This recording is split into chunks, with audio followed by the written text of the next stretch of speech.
अब नगरीय निकाय की बारी, बदला चुनाव का पैटर्न, होगा सीधा मुकाबला, जनता तय करेगी अपना महापौर।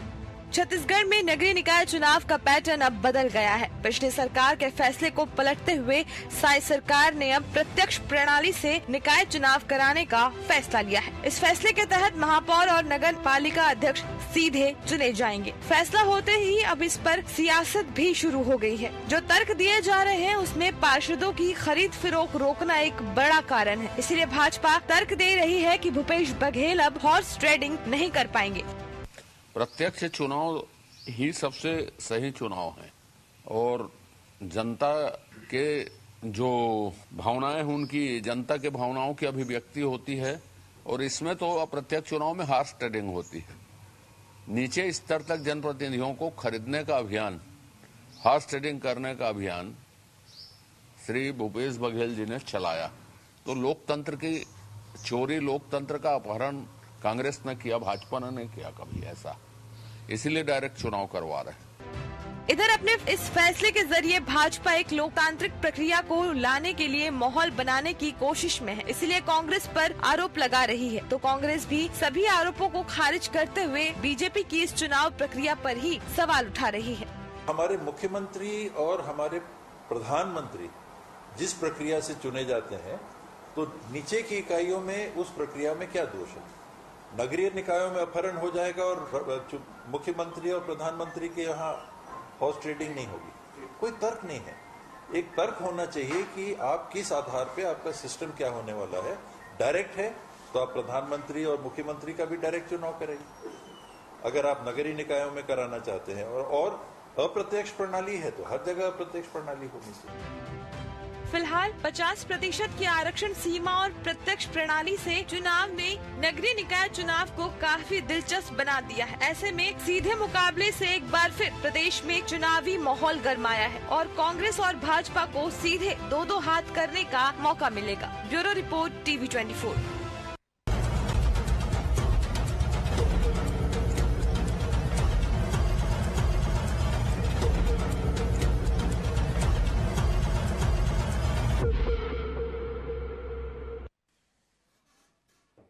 नमस्कार, मैं हूं मोहन तिवारी। आज के मुद्दे में आपका स्वागत है और आज का मुद्दा हमारा आधारित है कि प्रदेश में फिर से चुनाव ने दस्तक दे दी है। हम लगातार चुनाव से उबर ही नहीं पा रहे हैं। अभी कुछ दिन पहले ही एक चुनाव हमने कंप्लीट किया और फिर से सामने 15-20 दिन बाद चुनाव की संभावनाएं बन रही हैं, क्योंकि सरकार ने ले लिया है एक बड़ा फैसला और वो फैसला पूरे प्रदेश में फिर से चुनावी माहौल को गरमा सकता है। और वो फैसला है स्थानीय निकाय चुनाव के डायरेक्ट चुनाव, यानी कि महापौर सीधा चुना जाएगा, नगर पालिका अध्यक्ष सीधा चुना जाएगा और पार्षदों का तो चुनाव सीधा होता ही है। तो ऐसे में पूरा प्रदेश फिर से एक बार चुनावों के बीच जाने वाला है और ऐसे में जो डायरेक्ट फाइट है उसने मुकाबले को काफी टाइट कर दिया है। फिर से हम चुनाव के लिए तैयार हैं। क्या सियासी दल तैयारी कर रहे हैं, इसी पर आज हम बात करेंगे। लेकिन पहले मिल लेते हैं उन मेहमानों से जो इस चर्चा में हमारे साथ रहेंगे। हम बहुत स्वागत करेंगे। हमारे साथ मौजूद हैं इस पूरे प्रकरण को बारीकी से नजर रखने वाले वरिष्ठ पत्रकार अनिरुद्ध दुबे जी, बहुत स्वागत करेंगे आपका। हमारे साथ मौजूद हैं बीजेपी का पक्ष रखने के लिए नगरीय निकाय में काफी लंबी राजनीति करने वाले प्रफुल्ल विश्वकर्मा जी, बहुत स्वागत करेंगे आपका। और कांग्रेस का पक्ष रखने के लिए हमारे साथ जुड़ रहे हैं कांग्रेस के वरिष्ठ सदस्य अभय राय जी, बहुत स्वागत करेंगे आपका। तो तीनों मेहमान हमारे साथ बने हुए हैं और जैसे कि हमने आज का विषय बताया कि सरकार तैयारी कर रही है, कैबिनेट में फैसला हो चुका है। पहले तो कहा जा रहा था कि 6 महीने आगे बढ़ेंगे चुनाव, लेकिन अब संभावनाएं बन रही हैं कि अभी कुछ दिनों बाद ही दिसंबर में आचार संहिता लग सकती है और जनवरी-फरवरी के बीच चुनाव हो सकता है। ऐसे में कौन कितना तैयार है? बीजेपी ने तो पर्यवेक्षकों की लिस्ट भी जारी कर दी है। एक एक करके प्रतिक्रियाओं का दौर शुरू करते हैं और बयानों का भी जो दौर है उसको भी कसौटी में कसने की कोशिश करेंगे। लेकिन इस चुनाव का मायने क्या है, पहले हम समझते हैं अनिरुद्ध जी से। अनिरुद्ध जी, डायरेक्ट चुनाव किस तरीके से पॉलिटिकल रूप से प्रदेश में असर डालेगा और क्या इसका इम्पैक्ट होगा? बयानों को आपने सुना भी है अभी। मोहन जी, मैं तो शुरू से ही डायरेक्ट चुनाव का पक्षधर रहा और आपको याद होगा कि यहाँ पे पहला चुनाव जो है 99 में शायद हुआ था, जिसमें तरुण चटर्जी जो है भारतीय जनता पार्टी के, वो महापौर बने थे, बाद में फिर वो जो कांग्रेस में चले गए। जी। और तरुण चटर्जी, सुनील सोनी जी, श्रीमती किरणमयी नायक जी और प्रमोद दुबे जी, ये चार जो है ऐसे चुनाव हैं, ये चार महापौर थे लोग इनका, जिनका मैं नाम ले रहा हूं। और प्रत्यक्ष प्रणाली से चुनाव ये लोग लड़े और जीते। और प्रफुल्ल विश्वकर्मा जी मेरे बाजू बैठे हैं, इन्होंने खुद नगर निगम में बहुत लंबा समय गुजारा है, पार्षद के रूप में और अपना सभापति के रूप में, तो ये बखूबी इन सब बातों को जानते हैं। और दूसरी बात यह है कि मोहन जी, जब प्रत्यक्ष प्रणाली जो जनता के बीच से जो चुना हुआ महापौर होता है, उसकी अपनी एक बकत होती है, उसकी अपनी एक अहमियत होती है। मतलब जनता बहुत सोच समझकर जो है व्यक्ति का चयन करती है। और मुझे तो समझ में नहीं आया, आज मुझे बोलना पड़ रहा है कि भूपेश बघेल सरकार ने जो है फैसले को मतलब है कैसे उलट पलट किया। क्या जरूरत थी अप्रत्यक्ष प्रणाली से चुनाव कराने की? और इस अप्रत्यक्ष प्रणाली से चुनाव होने के कारण जो अराजकता का आलम जो है जगह जगह दिखा, उससे इनकार नहीं किया जा सकता। और आए दिन ये सब चीजें सामने आती थी। बहुत बेहतर किया विष्णुदेव साय जी की सरकार ने। मेरी ये अपनी व्यक्तिगत राय है, कोई पार्टीगत राय नहीं, क्योंकि मैं तो ना तो कांग्रेस का आदमी हूं ना भारतीय जनता पार्टी का आदमी हूं। मैं एक आम मतदाता हूं और एक आम मतदाता के नाते ये मेरा कहना है कि प्रत्यक्ष प्रणाली से विष्णुदेव सरकार ने जो निर्णय लिया वो स्वागते है और इसको जो है मैं इसका पक्षधर रहा हूं।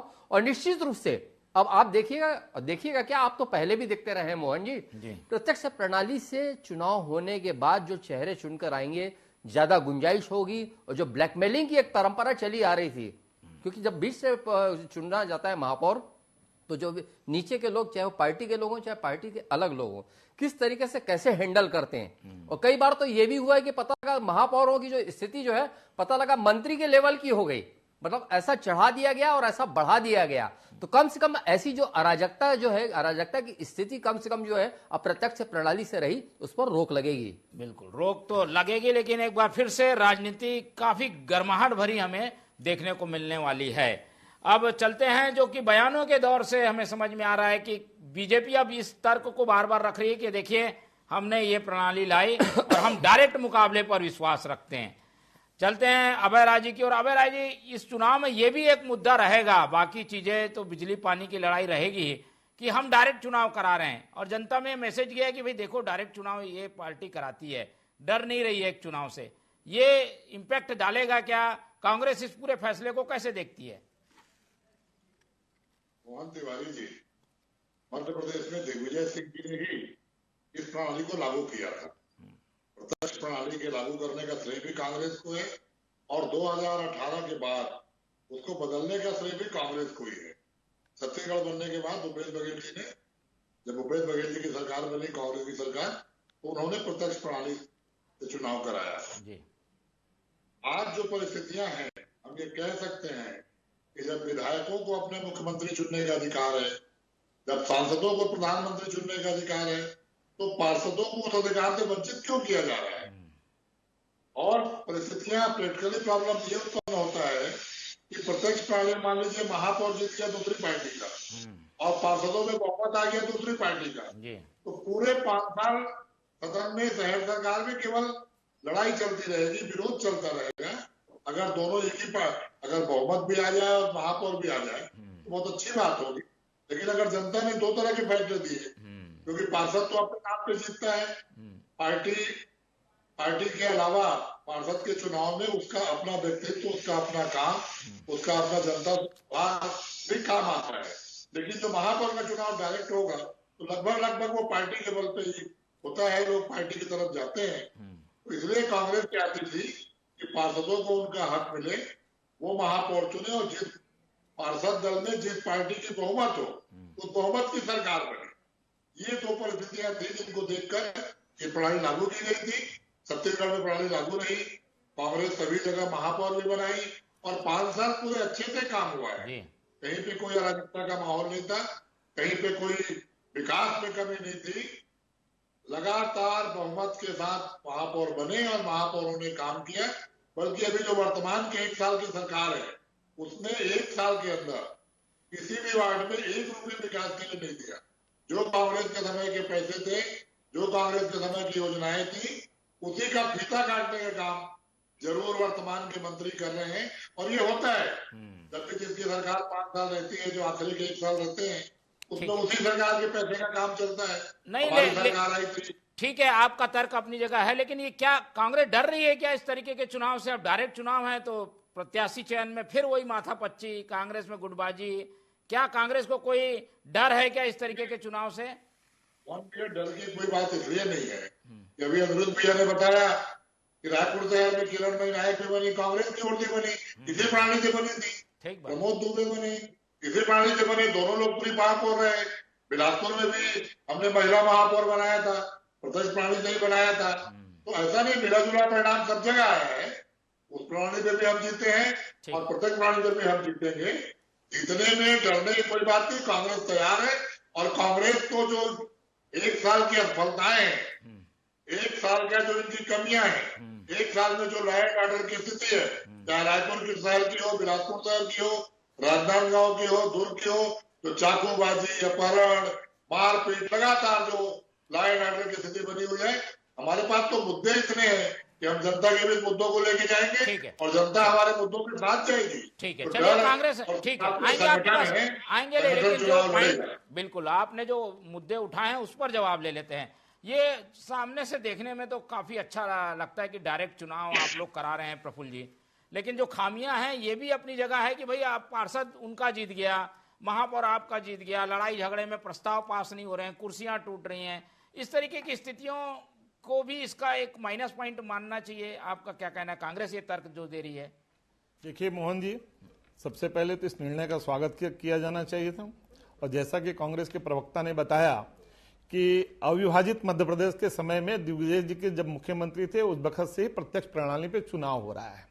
आखिर 2018 और 19 में ऐसा कौन सा कारण था कि इस प्रणाली को बदल करके जो सीधा चुनाव होता था, जनता को 2-2 वोट देने का अधिकार मिलता था, जनता का वोट देने का अधिकार एक को छीन करके पार्षद के माध्यम से चुनाव कराने का निर्णय भूपेश सरकार ने किया और नतीजा आपने देखा। और भारतीय जनता पार्टी आज नहीं, पहले से कह रही है, 2018-19 में भी कह रही थी कि सीधे चुनाव होना चाहिए, जनता को 2-2 अधिकार मिलते हैं और जो जनादेश जनता का होता है वो जनता का जनादेश का सम्मान होता है। महापौर पार्षद के माध्यम से जब चुन करके आता है तो निश्चित रूप से दबाव में रहता है, भय में रहता है और कहीं ना कहीं चिंता में रहता है कि मुझे कब हटा दिया जाएगा पार्षद को। तो इस तरह से महापौर को भय मुक्त होकर काम करने का अवसर नहीं मिलता उसको, इसलिए यह प्रत्यक्ष प्रणाली में जनता को 2-2 अधिकार मिलता है। और पार्षद जब एक क्षेत्र से चुनाव जीत करके नगर निगम की कुर्सी में महापौर के रूप में बैठता है तो उसकी सोच सीमित होती है। उसकी सोच इसलिए होती है जिस क्षेत्र से मैं चुन करके आया हूं वह और आसपास रायपुर का उदाहरण है। मैं कहना चाहूंगा कि रायपुर नगर पालिक निगम में ऐसा एक भी काम 5 सालों में इनके बता दे कि मैं रायपुर शहर के 70 वार्डों में कोई ऐसा काम किया है।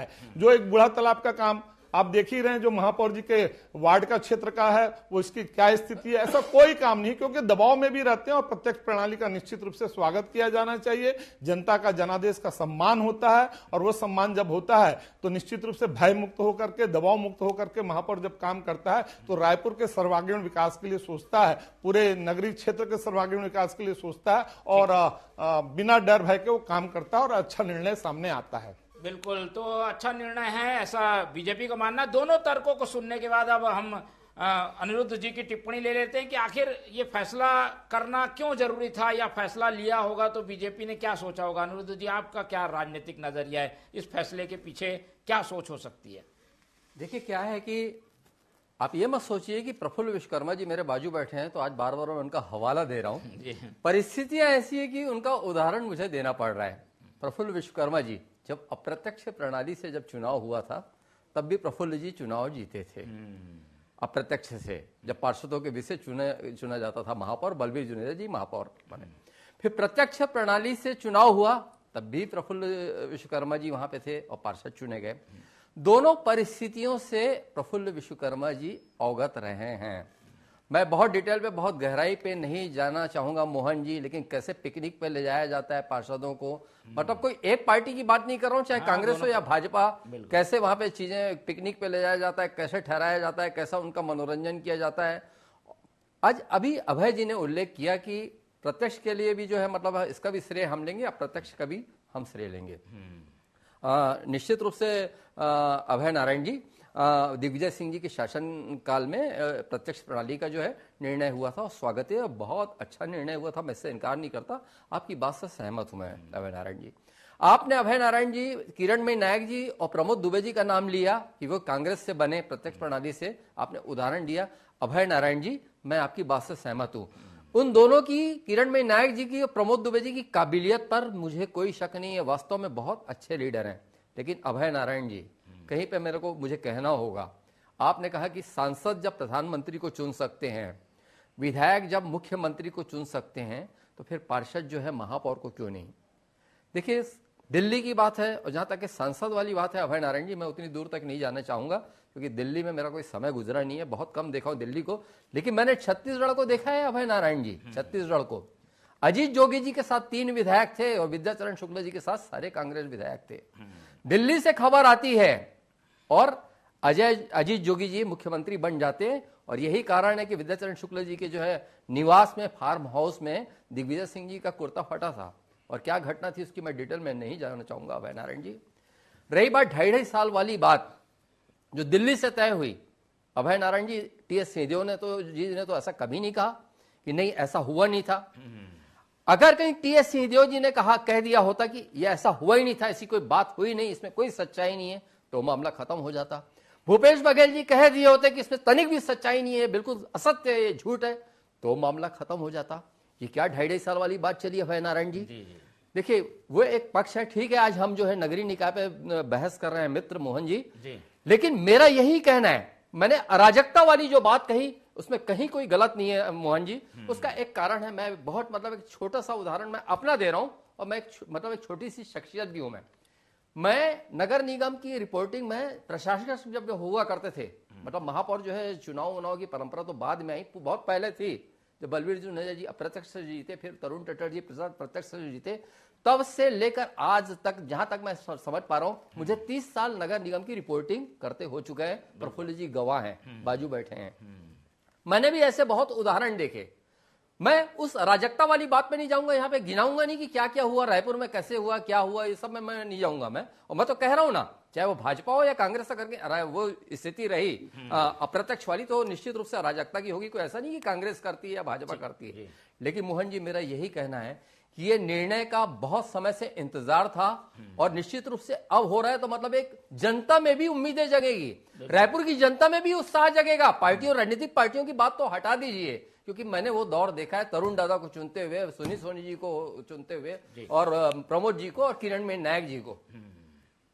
ठीक है, तो ये एक पूरी तरीके से जो पिछला इतिहास है वो घूम फिर के उंगली कर रहा है, वो कांग्रेस की ओर है कि भाई अभय राय जी, कांग्रेस ने इसलिए फैसला लिया कि सरकार उनकी थी, अप्रत्यक्ष प्रणाली से सारे महापौर उनके बन गए। 14 के 14 महापौर आपके थे, अभी 1 महापौर कम हुआ है, 13 अभी भी हैं आपके।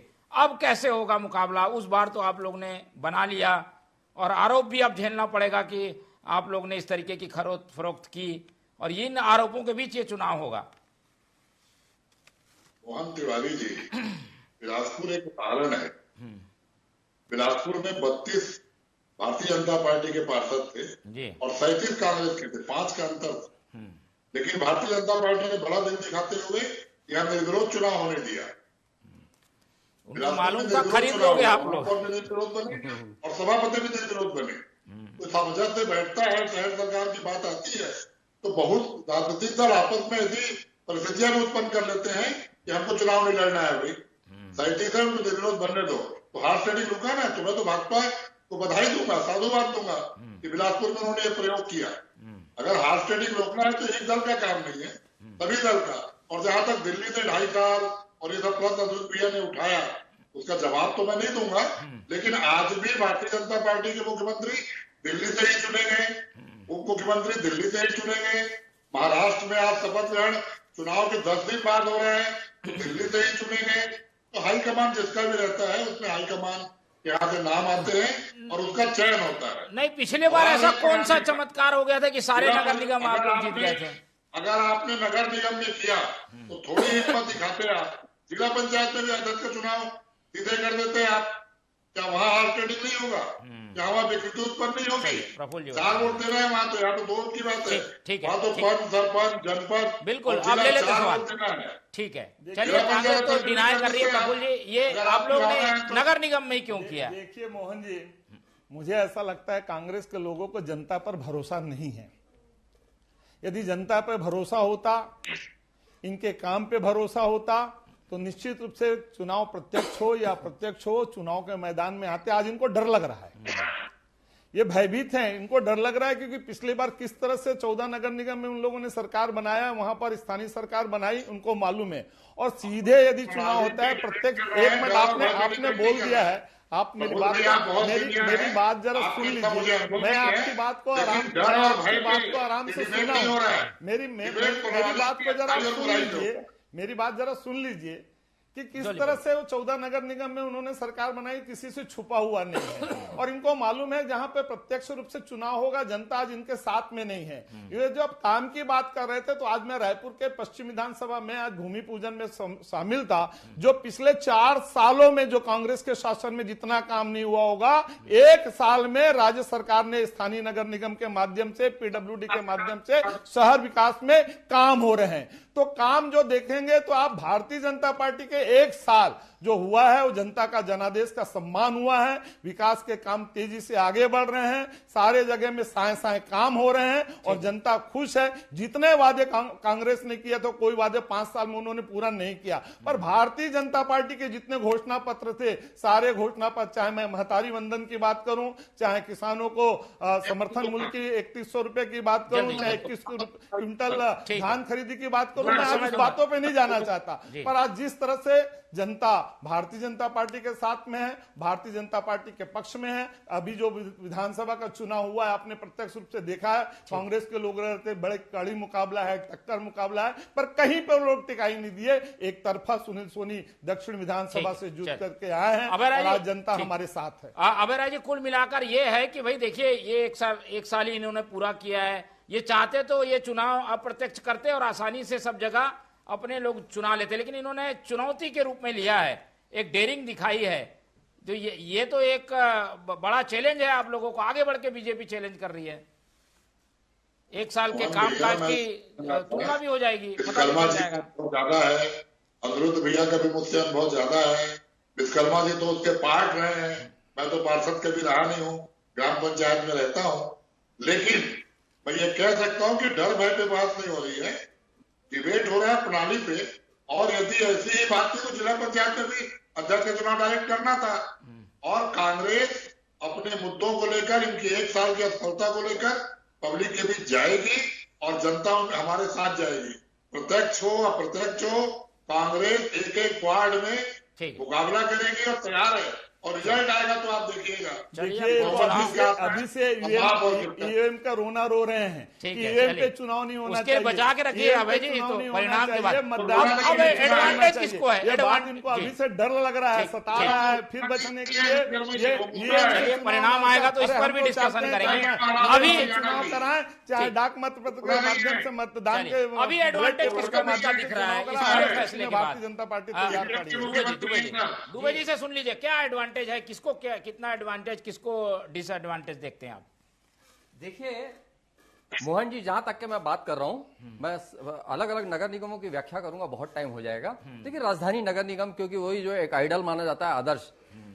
देखिए राजधानी का नगर निगम 2009 किरणमयी नायक जी जीती, 2014 प्रमोद दुबे जी जीते।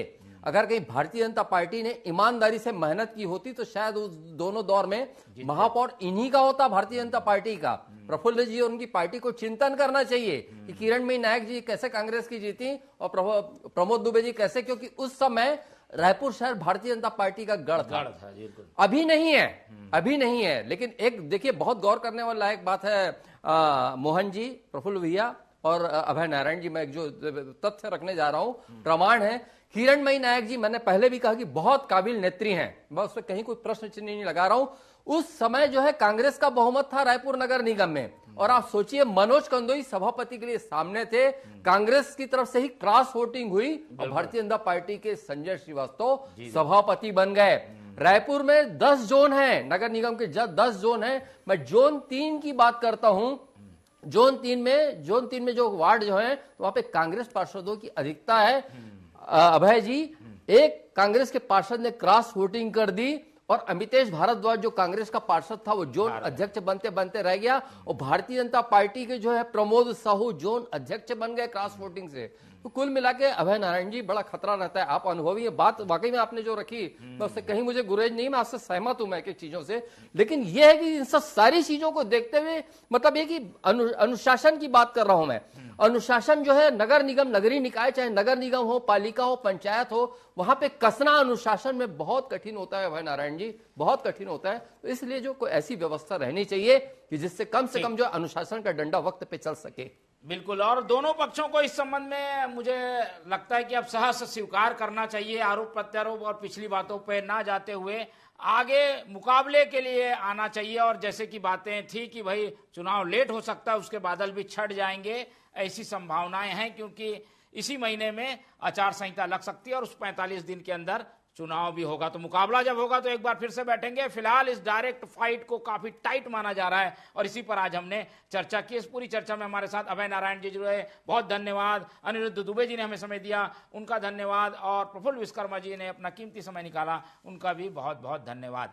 तो तीनों मेहमानों को धन्यवाद करते हुए आज की ये चर्चा ही खत्म करते हैं और आप लोग से रखते हैं उम्मीद कि आप लोग देखते रहेंगे TV24। रखिए अपना बहुत ख्याल। नमस्कार।